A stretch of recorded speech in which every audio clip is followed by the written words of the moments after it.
Hi, thanks for looking in on my videos.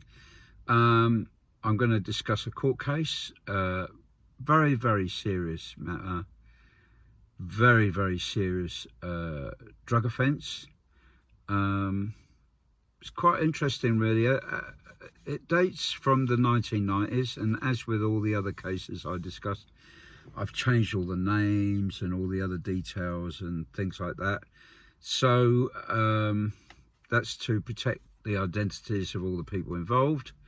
So all the place names are changed, people's names and other details, important details are changed.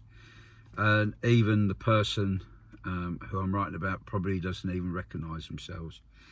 So this involves a very, very serious offence. 1 week you could get a very serious offence, and then you get quite a lesser offence.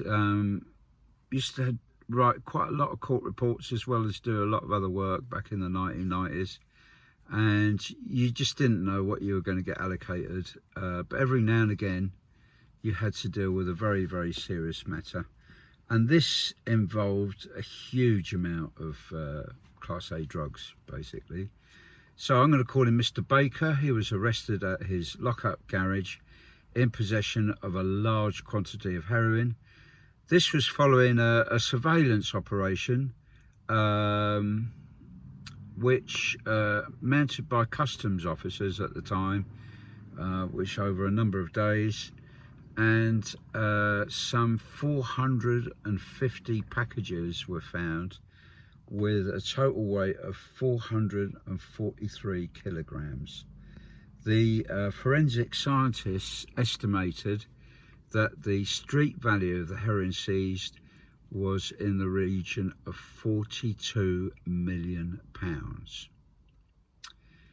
So Mr. Baker says he normally works as a builder.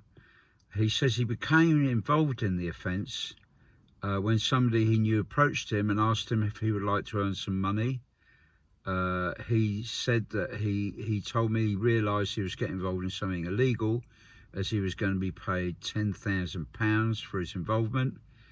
He said his task was to hire a van and to drive it and leave it in a street in a certain place in West London.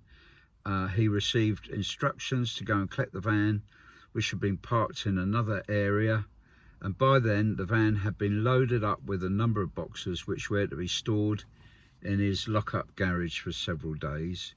Mr. Baker said he assumed the boxes contained cannabis, and he maintained he did not realise he was getting involved with something quite so serious.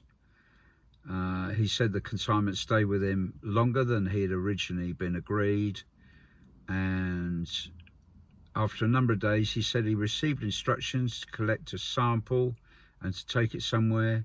He went to the garage, took a small quantity of the drug, and says it was at this point he realised the drug was not cannabis, and he was arrested shortly afterwards by these surveillance officers. Now I did ask him for more details about who it was that told him, did he know this and that, and he claimed he didn't know anybody, he didn't know where or what, and I think it seemed quite convenient that he didn't seem to know anybody, but I actually don't believe him, and I didn't believe him at the time. I also knew a bit more from other sources about the offence and the situation, and I believe he was quite heavily involved with what I would call a drugs gang, or a drug family if you like, that were dealing in large quantities of drugs in London at the time. But he didn't want to drop other people in it, and he didn't want to let on, and he was playing down his involvement, really, but I think he was a lot more involved than what he made out. Now, as with other cases, although I got the statement of I got various witness statements and summary of facts and things like that, I didn't receive the list of previous convictions from those prosecuting, which I think is appalling, really. And at the time, we just had to get on and write the report within court time. We couldn't delay that to demand the previous convictions. But there's an expectation on probation officers to work out the risk of people reoffending. And a key component of that is the person's history of offending. And if you haven't got that history, you know, how are you expected to you know, assess somebody's risk of reoffending? So he grew up in West London. He had a normal and happy childhood. He was actively employed in a variety of jobs since before he left school.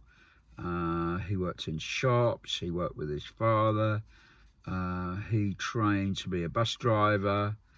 For a while, he worked in a family business that his family, for some relatives who owned a travel agency and a petrol station, but these were apparently closed down following a VAT fraud investigation. And he says that he said that he'd been working as a builder on a self-employed basis ever since. And so Mr. Baker, he has 3 children who are aged 6, 3 and 1 years old, and they all live with his ex-partner. Although he's in a new relationship, he said he's made a point of keeping in contact with the children, and his children regularly used to see him. He had plans to get engaged to his girlfriend, but these plans are now being cancelled due to his offence. He has 4 younger sisters. His father died in an accident in 1986 and his mother died of cancer last year. He thinks his mother's death has adversely affected him. Mr. Baker fully expects to be sentenced to a lengthy term of imprisonment, and he makes it plain he deeply regrets his actions. His motivation in committing the offence was for financial gain, he says. He says he did not really need the money. He says he's never taken illegal substances himself or given much thought about the terrible harm drugs cause individuals or society in general.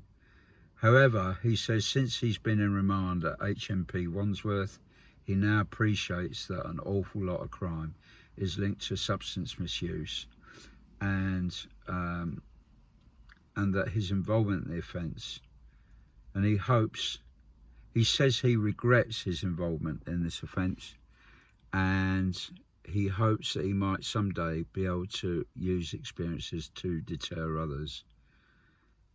He says that he's really upset now, that he's very distressed that his ex-partner's involved him, that he will no longer be able to see his children because of his offence. He adds he's so far found it very hard to adjust to prison life. He says he wants to make constructive use of his time, towards improving himself, and that he has no intention of getting reoffending when he's released. He says that he got involved in this most serious offence through being tempted by being offered a large sum of money. He's a person who followed instructions, and he stresses that he was not the person who was the organiser or the brains of this criminal enterprise. He nevertheless realises the seriousness of the offence and fully expects to be sentenced to a lengthy term of imprisonment. So, for me, handling Class A drugs like this is very, very serious. For me, I've seen people who are seriously ill through being addicted to Class A drugs, and it's really upsetting to see this illness and to see the amount of crime, the lengths that people go to when they're addicted to